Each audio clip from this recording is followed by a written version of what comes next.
danda'amu malee isaanu akkuma baay'ina keenyaatti yookaan akka jirru kanatti nu sodaatuuf malee silaa warra nu harkaa nyaatee dhuge kana ijaarre of jalatti akka ishiin dantaa Oromoodhaaf qabsooftu gochu. Inumaayyuu bara Oromoon du'uun qabu ture bara.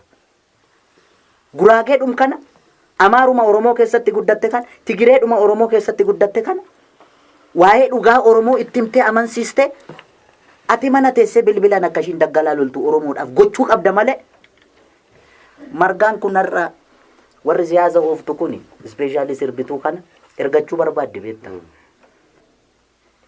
Ergachuu barbaade yoo ati didde gantuudha barbaachisaa taanaan akkuma kunoo kaardii moobaayilii suuqiidhaa sitti gurguranii Oromummaa kana faaqanii sirraa gatu beektaa. Artistiin tokko irratti olola oofama taanaan didaadha jechuudhaan. Dhaabni kamiiyyuu